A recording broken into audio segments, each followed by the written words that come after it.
If the words artificial intelligence make you want to run and hide behind the sandbox, this episode is your new BFF. We're breaking down AI for childcare directors, owners, lead teachers, and education coordinators who might still be trying to figure out how to turn on their computer. But we are ready to leap into the 21st century one tiny step at a time. From automating paperwork to supercharging your lesson plans, I'll show you how you can use AI just like the tech geeks. For anyone who cares about kids and wants to work smarter, not harder.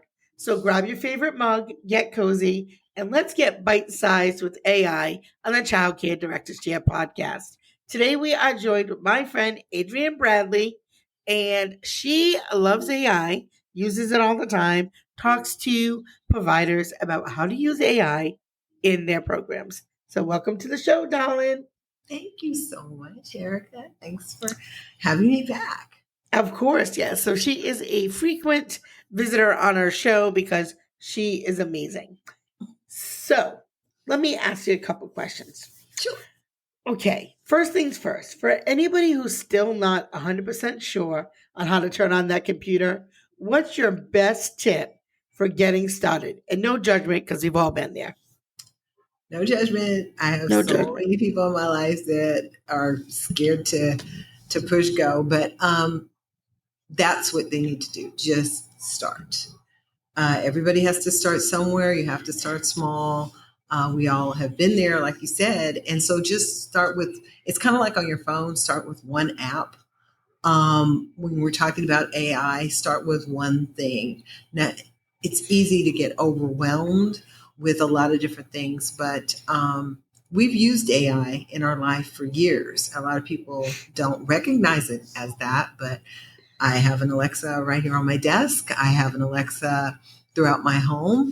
And even on our phones, we're using AI. If you're Googling anything nowadays, the first results come up are AI generated. So we need to get comfortable, but recognize that we have been using it in the background maybe for a long time. So just start with one thing and then explore from there.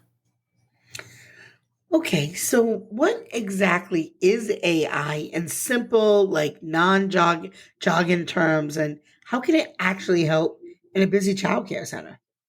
So AI is like having a super smart helper, right?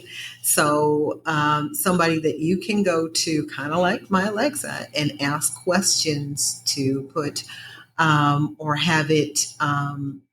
Like for myself, I use it more as an assistant, but it can help us by teaching us things. It actually learns our patterns and it helps us do tasks faster. So if you needed to research something, you could, just like asking your Alexa, you could ask it and it would pull up the most precise information from across the internet. I mean, we do have to fact check it sometimes. Sometimes it will go rogue. But as far as childcare goes, it can help organize schedules, create lesson plans, manage communication with parents. And I'll give you an example of that in a second. But it could even do marketing copy for your business. Which means you're going to spend less time doing these kind of administrative tasks and more time with the kids. So as far as like, let's say for an example, a communication with a parent, there might be a certain issue, okay, that you need to address with a parent. Well, using or having the ability to use AI, you can feed in whatever the issue is, okay?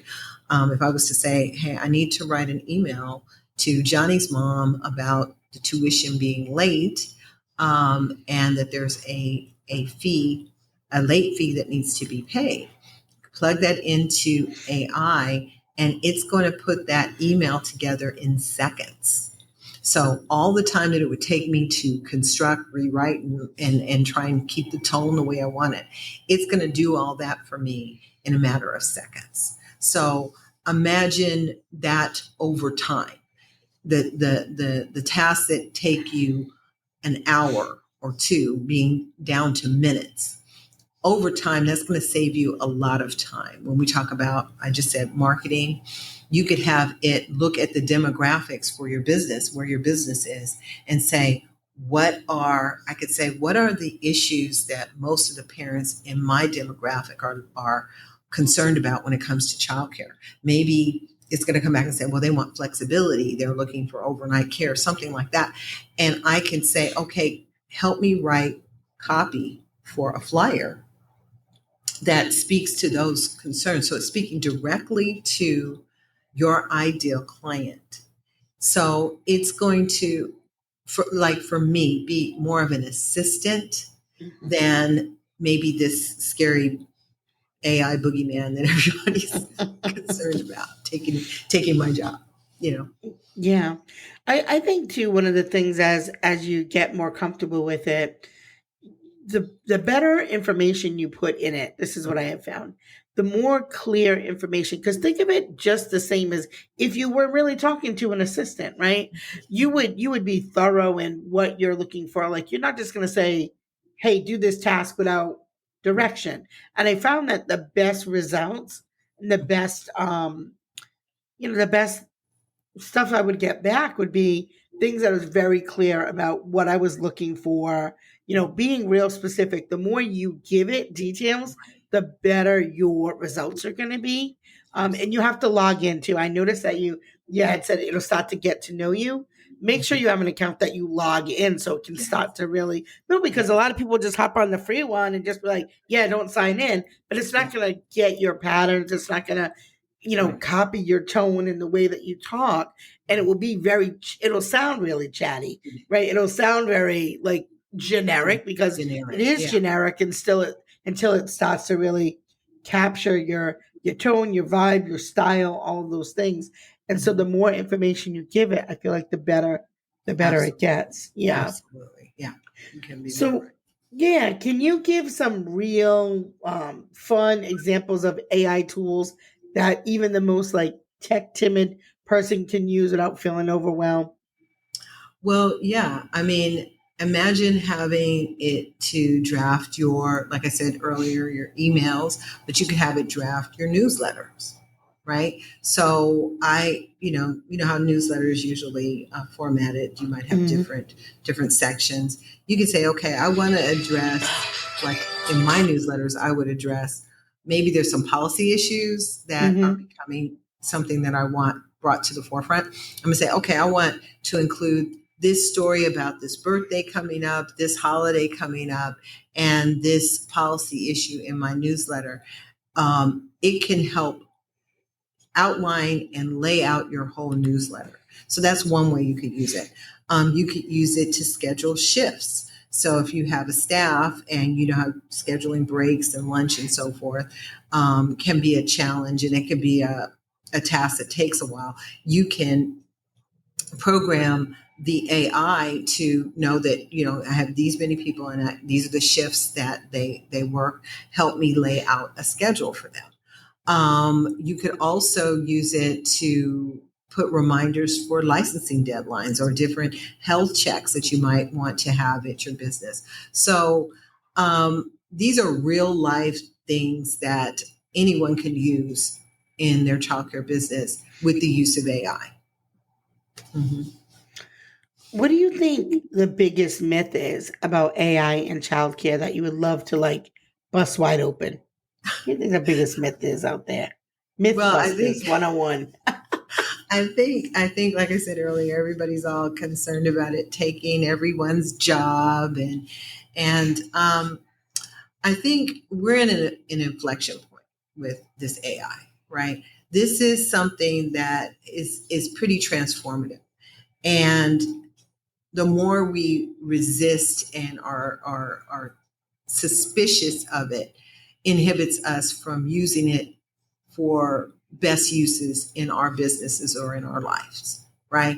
So just like I keep referring to my Alexa, some people resisted that, but I could see the benefit of how I could use it in my home for my business. It reminds me when it's time for me to take my medication. It reminds me what it's time to feed my dogs.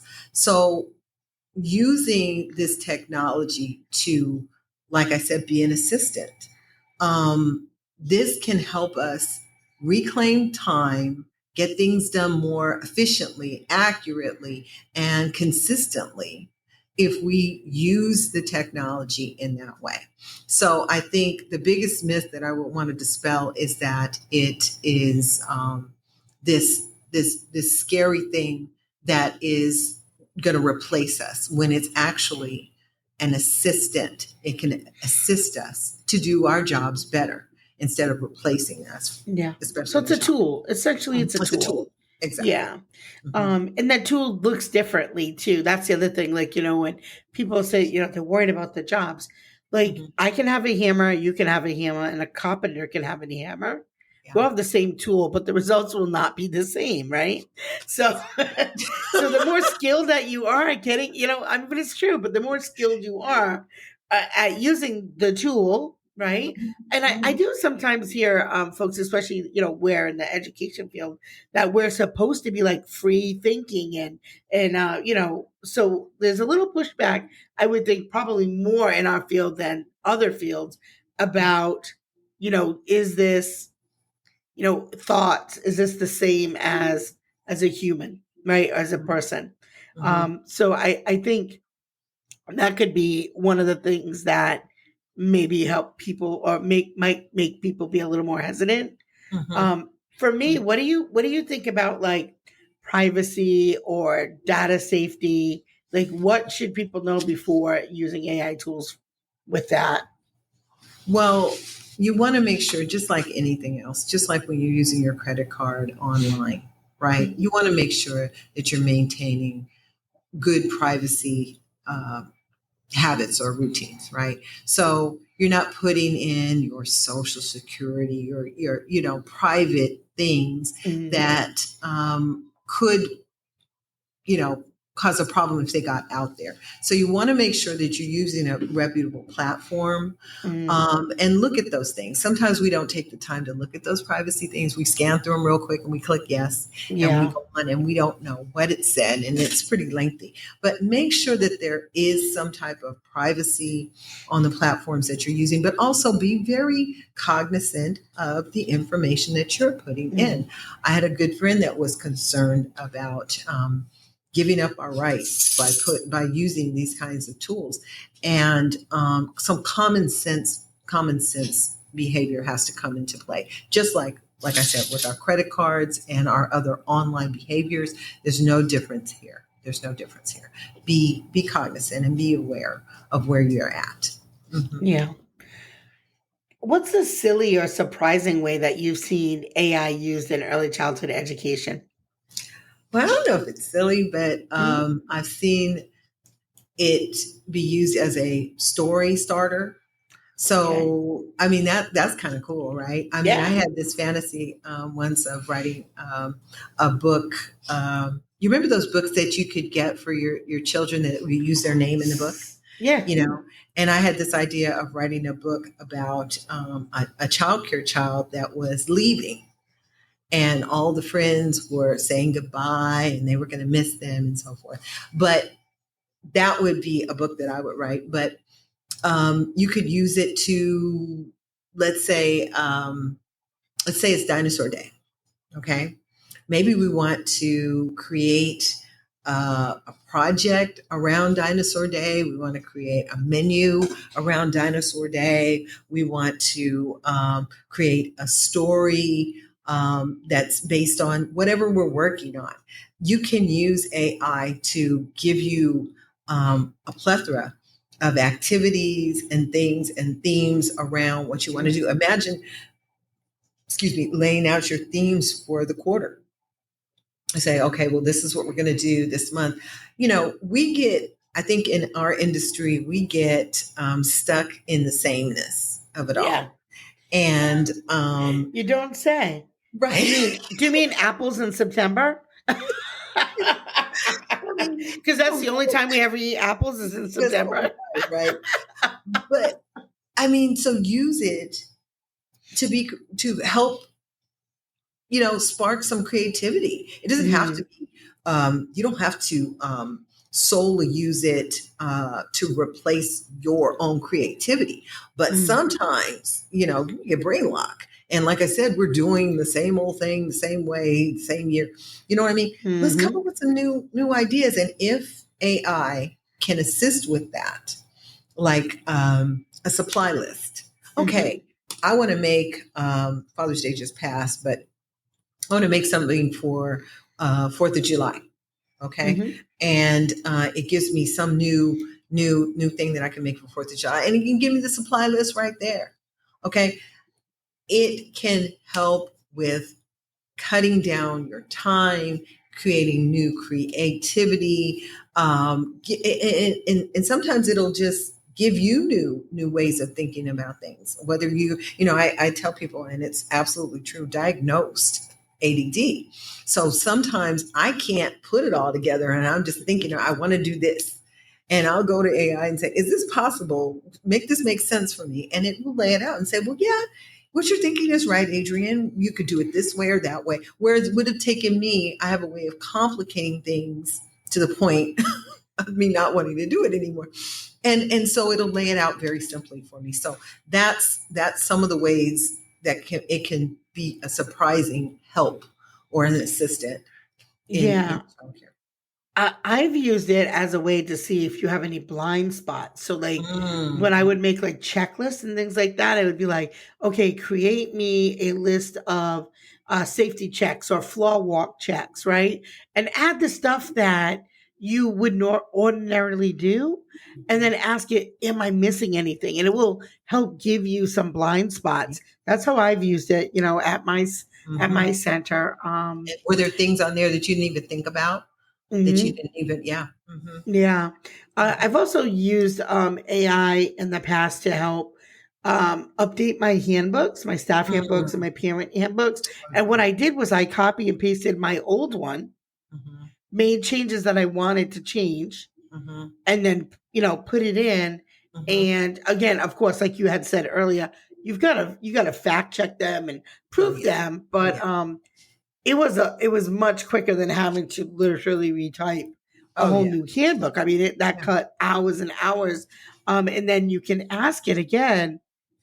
In HR, is there anything I'm missing in the HR piece that I should have in here? And then again, fact check it for your state. But Mhm. those are ways that I've used it in my center. Yeah. Another way that could be useful is, let's say that there's a manual for something or some kind of information that you need to review.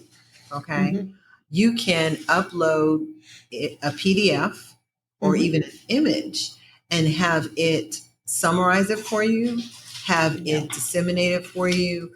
So again, a huge amount of time. I don't, Yeah. here in California, we have, I know it's different from Long Island, I'm sure it is, but we have Title 22. It's a document that's this big, Yeah. okay, this big. Those are all the mandates for running childcare in California. Well, suppose I need to look for one specific thing in hmm this manual like this. I can go to AI, either upload the PDF or if it has access to it through the Yeah. internet, ask it specifically what policy refers to whatever it is I'm looking for, you know, or whatever safety issue I'm looking for, because I want it to go straight to that information. Yeah. So again, I see it as a huge time saver. I see it as, just like I said, I use it as an assistant. And I think that when people get the understanding that it can make what they're doing better Yeah. and easier, then they start to resonate with trying to get to because I think each one of us, we've given case uses where each one of us uses it in a different way.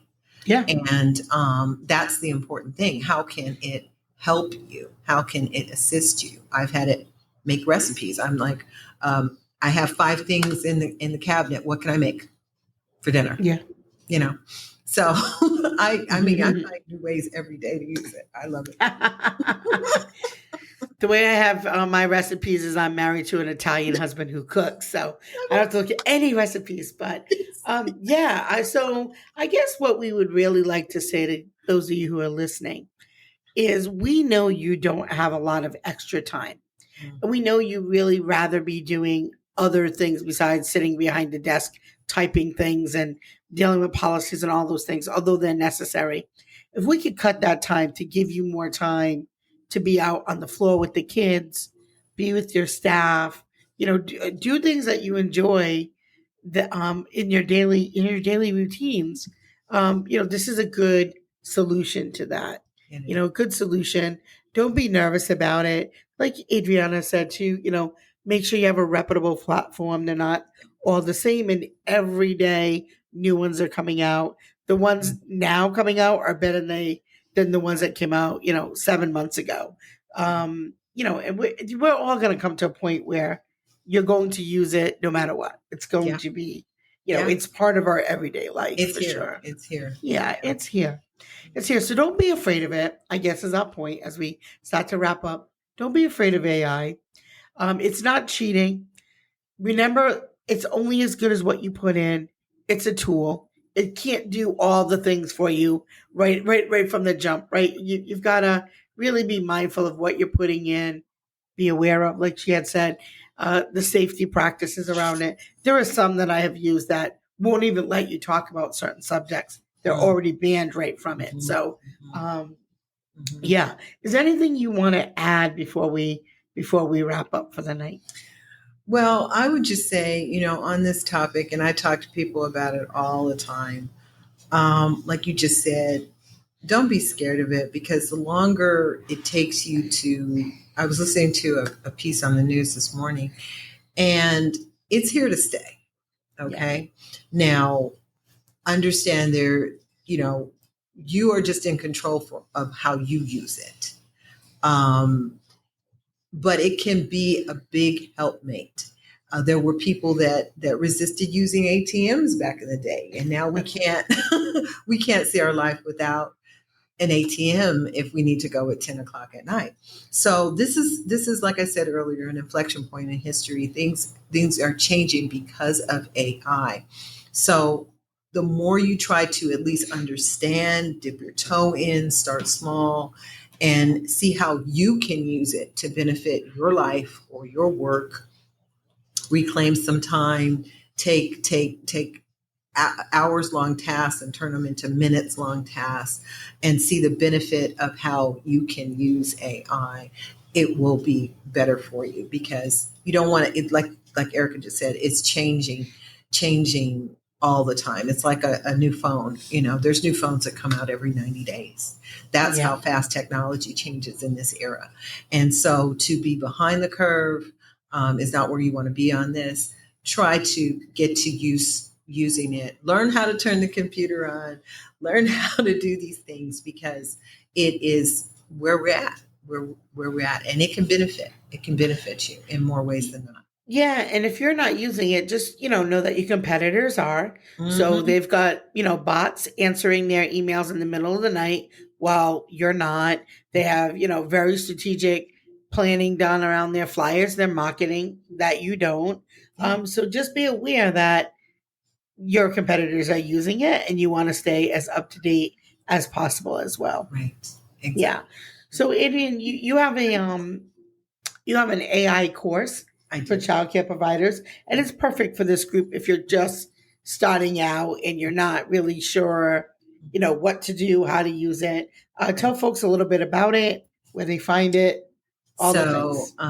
It is AI for daycare, and basically it gets you comfortable with starting out on some of the platforms that everyone knows by now. And it kind of introduces you to learning how to talk, like Erica said, learning how to talk to it. It's really important just to be natural with it. They've made it the interface so that it's not so scary, robotic. You can actually talk and interact, literally talk to it, and it will respond to you even verbally. So I'll give you the link to share with your audience so that they can go over and check it out. Because like I said, the sooner you start to get to know what AI can do for you in your business, the better equipped you are in what's coming next, because it is changing rapidly, but this is something that could be very beneficial. Erica was just talking about marketing. Imagine asking AI to act as your marketing team for your business and laying out a whole marketing plan for your whole year. You can have, that done in a matter of minutes, which will cost you, I don't even know, so Lots. yeah, right, exactly. It's making Yeah. things more attainable too. Yeah. It's like having a team of a few folks in your back pocket. You really can use it to build out your whole strategy. And you can even use it when you talk about particular platforms or writing blogs or, again, use your creative part. Don't just write me a blog about summer reading. Like, put what you know in it, Right. make it your own, but Right. you can use that to, dress it up for you. Absolutely. Make sure that if there's any gaps in the paper Right. or the blog, it Right. will help you with that. But yeah, don't write generic. You can smell those a mile away. You really can. All right, my loves. Thank you so much for tuning in. I appreciate you so, so much. Thank you for tuning into the Childcare Directors Chair podcast. If you haven't already, please hit that subscribe button, leave us a review, and tell a friend about our podcast. Thank you and have a great day. Thanks for having me, Erica.